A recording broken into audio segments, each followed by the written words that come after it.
it's Mindy with Astrology by Love. Thank you for joining me today. So we are going to be talking about Madonna's chart. Madonna, love her. Yes, so this is Madonna's chart. I got it at astrological.by.love. So Madonna's birthday is August 16th, 1958. She was born in Bay City, Michigan. And the time is 7:05 a.m. So if you want to pause, print that out, follow along, that'd be great. I'll go ahead and get started. So when I looked at Madonna's chart, the first thing I noticed was all those planets in the 12th house. So the 12th house is kind of an interesting house. It's historically known as the house of endings. It's also a house of psychic expression. It is also the house of our subconscious, unconscious. It rules traditional institutions such as churches, hospitals, prisons, royal palaces, any long-term traditional entity that we can't really see what goes on behind closed doors. Those are 12th house matters. It also includes dreams and, sexuality, fun in the bedroom. I am willing to bet that Madonna has an intense and fascinating dream life and sexual life. Oh, yeah. So the first planet I want to talk about is Uranus. This freedom-loving, rebellious planet right here, 12 degrees of Leo is what we're talking about in the 12th house. So Uranus is known as the rebel planet. It creates a lot of chaos. It likes to have freedom from rules, and it can really stir stuff up in the 12th house. So with the 12th house being our subconscious and unconscious, Uranus brings a quirky and unpredictable vibe to Madonna's thinking and her impulses. Of course, this works for her. But I'm sure there were moments growing up where she was just a little too out there for that Catholic upbringing in Bay City, Michigan. So Madonna's sun is in the 12th house as well. So the sun in natal astrology shows our ego, our energy, and also shows us what our father was like. With Madonna's sun also being in Leo, this shows us that Madonna craved outward admiration and appreciation, and but growing up had a hard time getting it. So when your sun is in the 12th house, it just shows that you're easily forgotten about. You're rarely the center of attention. You may crave the attention, you may want it like her sun in Leo did, but you constantly get looked over and forgotten about. The remedy for the sun in the 12th house, because sometimes we can fix and adjust our lives to remedy things in our natal charts. And the remedy for that is to move to a foreign land or someplace where she feels cut off from home. Back in, 500 years ago even, if you just moved over the mountain, no one ever heard from you again. They had to get in the little horse and wagon and, go over, they might have visited you once in their life, but that was it. So you just need to move to a place where you feel cut off. Once you do, you can shine. It's easier for your gifts and your soul to be seen. So Madonna has, of course, done this. But that placement, especially in childhood, she feels very looked over. It also shows an absent or passive father that wasn't able to give Madonna the love, and the presence and support that she craved and wanted and that she really needed as a child. Madonna was one of 6 children, and her mother passed when she was 5 years old. So 3 years later, her dad remarried, and his new wife had 2 more children. So that brings a total of 8 children. That's a lot of kiddos in one house. Madonna resented her new mother, rebelled against her father, and that, strained their relationship. With 8 kids in the house, I mean, how close of a relationship can you have with a parent to begin with? So Madonna later told Vanity Fair magazine that in her youth, she saw herself as a lonely girl who was searching for something. So that is a very good description of a 12th house sun. And that is how it played out in her youth. Uranus and its loose conjunction came out in her behavior as well. So Madonna could do, was known to do cartwheels in the hall of her high school. Not too many folks did that. And she would pull up her skirt to show off her panties. So I got this information off of Wikipedia, but when I read it, I smiled and thought that is definitely Uranus's influence. So before I go into Pluto and Mercury, which are also in the 12th house, so I just got through talking about the Sun and Uranus. So I'm about to talk about Pluto and Mercury.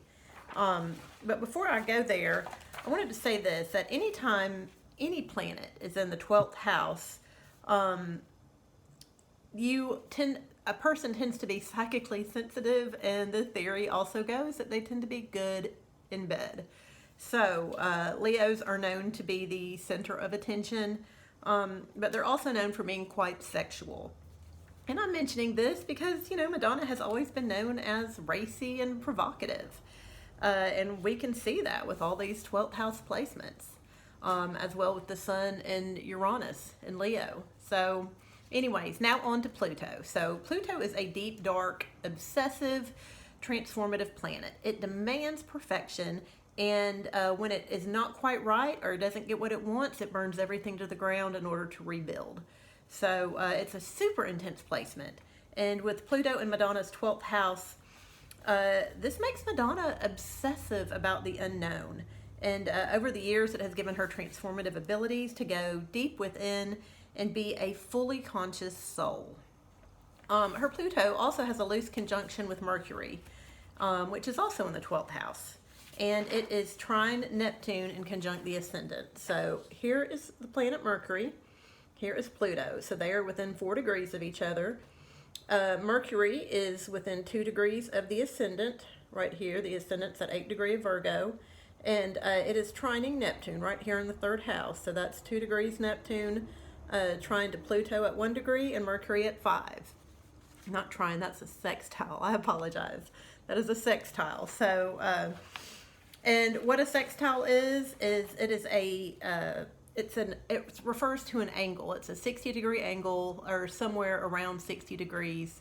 It's a friendly connection. You've got to work a little bit to make it work, but it's a friendly connection, and it's definitely a gifting or a talent. And so, I mentioned that with Mercury in the 12th house, Mercury's the planet that rules how we think, how we speak. And when Mercury's in the 12th house, you have super good intuition. So Madonna probably has a feeling about people. She, can sense things. Not everyone has that gifting, but Madonna does. And, also, having it near the ascendant, this, kind of a lot of times singers and performers, Mercury is close to their ascendant, or it's in the 1st house, or it's combined with the Sun somehow. So in Madonna's chart, her Mercury is touching the ascendant. And so that's, one of the ways that she shines. That's, people in showbiz tend to have similar placements, and that's, Madonna falls in line with that. Neptune is also, Neptune and Venus typically have contacts with Mercury and singers. And so Neptune is known as the higher octave to Venus, and, it's rules creativity and fantasy, beauty, can also create a bit of delusion. But, with those contacts, that's what gives Madonna that beautiful voice. And then the Mercury touching the ascendant, that's how we know her. Also this sextile here that we were talking about, the Pluto sextile and Neptune, Jupiter in her north node. This shows that Madonna can obsess about 3rd house matters. So that's siblings, that's cousins, that's, those early people in her life. And it's easier for her to, think about this stuff. The north node is also her destiny in the world. And the north node is not necessarily the easiest place to be. It's our destiny. It's where we're heading. But it's also what we fear. So Madonna's north node, it's right in line with the star Spica. So if you remember in the Eminem video, Spica is one of the most fortunate stars in the sky and brings great wealth with just a little bit of effort. So the North Node is, like I said, really the point in the chart. It's best case scenario that we get to it. Not everyone in life reaches their destiny. They just don't. But at the beginning of life, your North Node is something that scares you. And it's not life-threatening, but more in an insecure way. So a good example would be, let's say you were a physicist in a lab and you never wore makeup, and you were always behind the scenes working with chemicals and test tubes, and someone called you up one day and said, hey, Fendi wants you to be their lead model at Fashion Week in Paris. So, obviously your life wouldn't be in danger, you wouldn't be threatened, but that would be hugely out of your comfort zone. And the North Node is that in people's lives. It is typically the thing that you are not familiar with, you do not know about, and it's, but you are, over the course of your life, you're constantly put in situations to experience a little bit more, and to go after it. So, Madonna's North Node, being in line with Spica, is super fortunate.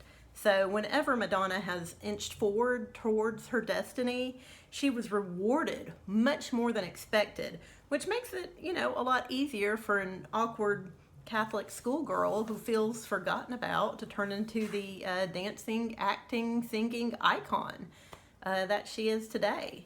So Jupiter's also right next to her North Node placement. So that's... see here, my papers and notes are getting mixed up. So Jupiter's right here. We had talked about that. That's in the second house. So we've got the North Node at 24 degrees of Libra, Jupiter at 26 degrees, and Neptune at 2 degrees of Scorpio. Can you see that? So this is what we're talking about here, this conjunction that is sextile these conjunctions. And so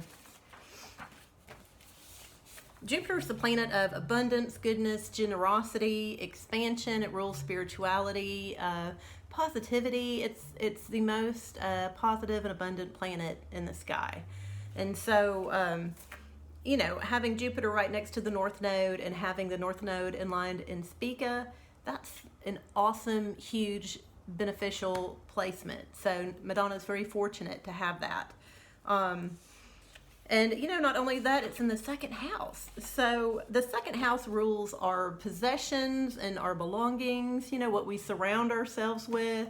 Having Jupiter there, that's, we want lots of money so we can have lots of stuff. And Donald Trump has his Jupiter in the second house too. All this to say that Madonna's destiny is to be incredibly wealthy. So, and she's doing a good job about that. So, now let's talk about Neptune in the third house. And it's got a tight square to Venus in the 11th. So that is, Neptune is right here. It's at 2 degrees of Scorpio. And it's got a square. Venus is at 0 degrees of Leo. So that's, less than 2 degrees. That's a pretty tight square. And Neptune in the third house means that Madonna didn't learn things in the typical way that children do. She probably learned best through art or creative writing, moving her body, dance, things like that. She also didn't have good boundaries with her siblings, which makes sense if there's 8 people in the house. So Neptune in the third can also bring about step siblings, which we've already talked about, half siblings and cousins that come to live with you. All this tells us that Madonna in her early years could have been seen as, unstable. Sometimes Neptune shows up in the third house and causes the native, like Madonna, to be late to classes, appointments, and she may just forget to show up. So all this clashes with her Venus in the 11th house. Venus in the 11th house makes Madonna popular. She's social, very outgoing. She's basically the cool person you want to be around at a party. So the 11th house is the house of our chosen friends and our chosen acquaintances. These are the social groups we belong to, the networking groups, the charities, the country clubs. these are the groups that we get to choose. And so Madonna has a lot of favor and beauty and luxury in those groups. She's, the superstar. But when Venus and Neptune are square, here's the thing. So when Venus and Neptune are square, it causes the person with that square in their chart to feel insecure. And so Madonna, and the closer the degree, the deeper this issue is. So Madonna's Neptune-Venus square is less than 2 degrees. Ouch. And so this goes two ways, unfortunately. Madonna's unusual learning styles, lack of boundaries with siblings, and etc. that we just talked about causes her to be insecure in her social groups. And despite being well-liked and popular, and her popularity in her social groups causes her to feel bad in relations to her siblings and her learning styles. So this is something I'm sure Madonna has worked on over the years. I'm sure she's gotten past this, but it's still there. It probably haunts, niggling in the back of her head at some point. And, this is something, as tight as that square is, that definitely will shape a personality. And it just shows, there were areas of her childhood that were really tough. So the last thing I want to talk about is Madonna's Mars in the 9th house. So that's right here. It's in Taurus at 15 degrees. It's got a fairly tight square to Uranus and the Sun, and then it trines her Moon and Mercury. So that's, let's see here, where was I? Mars, and then these were the planets that it squares and trines. And so Mars in the 9th house shows a zeal for higher learning. And it also talks about travel to foreign lands and also rules, writing, and publishing. So it shows that Madonna has a strong ability to create followers in this area. So, like she has from, publishing songs and publicly pursuing her various spiritual quests.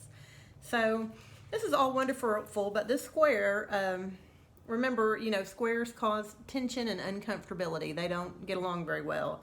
It squares Uranus, and that creates quite an eccentric, unpredictable thought process. And so, and even in some scandalous ways. So this definitely appears to be a conflict. So, and this is something, we've kind of seen play out in Madonna's life. So we've seen her pursue spirituality, but then there's also this, conundrum of her overt sexuality as well. And I love that she is unapologetic about this. She allows us to know about her spirituality and her pursuit, and she also puts it out there that she likes sex, and that's what she's known for, as being provocative. So, all of us have a spiritual side, and we all show a side that we show the public every now and then. And so, these two sides of Madonna's may clash, but I appreciate that she shows this to us, and this is her authentic self. And so, congratulations, Madonna, on being your open and authentic self. Like, that's really cool. So, anyways, that is Madonna. Fabulous Madonna. So thank you for hanging out with me today. Please like and subscribe my channel. Leave comments down below what you thought, and also let me know what other celebrity charts you want me to do, and I'll get on that. So thanks for hanging with me today. Bye.